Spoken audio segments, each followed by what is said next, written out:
Risk எடுக்க போறவன், அப்பாவை மருத்துவமனையில் சேர்த்துட்டு அழைச்சிட்டு வர போறவன், வீட்டுக்கு காய்கறி வாங்க போறவன் மறிச்சு காசை பறிச்சுக்கிறது. அங்க தொகுதிகள் அவன் கணக்கு இல்லாம கொடுத்துட்டு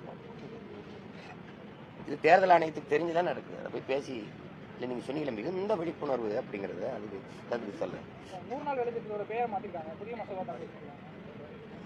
அது அவங்களுக்கு வழக்கமாக தானே.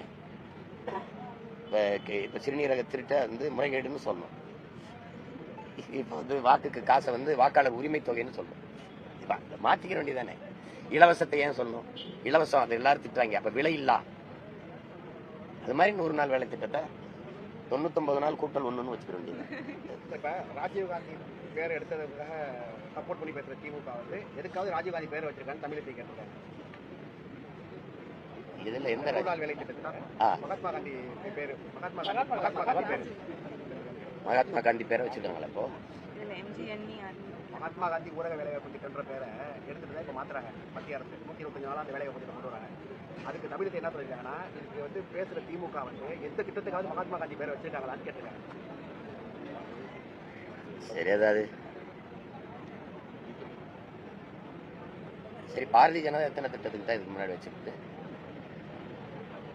இந்த நாட்டின் அடையாளம்ங்கிறது, இந்த நாட்டை விட்டு நீங்க வெளியில போனீங்கன்னா அண்ணல் காந்தியடிகளும் அண்ணல் அம்பேத்கர் தான். இந்த நாட்டை விட்டு வெளியில போனீங்க நீங்க வேணா பயணம் பண்ணி போய் வல்லபாய் பட்டேல்னு பேசி பாருங்க. ஏதாவது ஒரு நாட்டுல வல்லபாய் பட்டேல யாருக்காவது தெரியுதான்னு பாருங்க. காந்தியை தெரியுதா, அண்ணல் அம்பேத்கரை தெரியுதா, அல்லது இந்த வல்லபாய் பட்டேலே தெரியுது? அவருக்கு எதுக்கு 3000 கோடியில் அவ்வளவு பெரிய செலவச்சிங்க? எதுக்கு? ஏன்னா RSS மேல இருந்த தடையை அவர் நீக்கினார். அதை தவிர என்ன எதுக்காக வச்சிங்க அவருக்கு அவ்வளவு பெரிய செலவு? அதே குஜராத்தில் ஏன் காந்திக்கு வைக்கல? இதை நீங்க காந்தியை போட்டுறதா? மற்ற கட்சியை கேள்வி கேட்கறதுக்கு முன்னாடி நீங்க அதுக்கான நேர்மையை தகுதியை வச்சுக்கிட்டு பேசணும். வேற பொங்கல் பணம் தரணும்னு சொல்லி எடப்பாடி கூட 5000 ரூபாய் தரணும் அரசு சொல்லியிருக்காரு. இது பல நம்ம சொல்லிட்டோம். அவங்க ஆட்சியில் இருக்கும்போது 5000 கொடுக்கணும்னு திமுகவை சொல்வதும், திமுக எதிர்கட்சியா இருக்கும்போது அதிமுக 5000 கொடுக்கணும்னு சொல்வதும் இது வாடிக்கை. இது ஒரு தேசிய அவமானம். இதெல்லாம் ஒரு தேசிய அவமானம். குடிகளை ஒரு அவமானப்படுத்துறது தன்மான இழப்புன்னு நான் நினைக்கிறேன். நீங்க தமிழர்களுக்குன்னு இருக்கிற ஒரே ஒரு பண்டிகை, அவங்களோட தேசிய பண்டிகை பொங்கல் தான். காலம்புறா உழைக்கிறான், ஒரு ஆண்டு முழுக்க உழைக்கிறான். அந்த பண்டிகையை அவன் புடவை எடுத்து இது பண்ணி கரும்பு வாங்கி, காய்கறி வாங்கி, வெல்லம் வாங்கி, இது வாங்கி, அரிசி வாங்கி ஒரு மகிழ்ச்சியா கொண்டாட முடியாத வறுமையில இருக்கு. 1000 ரூபாய் பொங்கல் கொடுக்கணும், 5000 கொடுக்கணும், இலவச வேட்டி சேலை கொடுக்கணும், வெல்லம் கொடுக்கணும், அரிசி கொடுக்கணும், ஒரு முளை கரும்பு கொடுக்கணும், கூடவே ஒரு கயிறும் கொடுக்கணும், தூக்குல போய் தொங்கி சாகுறது. இது ஒரு காட்சி, இது ஒரு கேவலம்.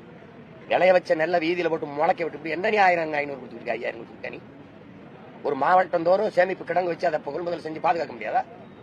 இந்த அரிசி கொடுப்பு எங்கிருந்து கொண்டாரு? ஆந்திராவில இருந்து. ஏன் அரிசி என்னாச்சு? ஏன் நெல்லா வச்சு அரிசியா வராதா?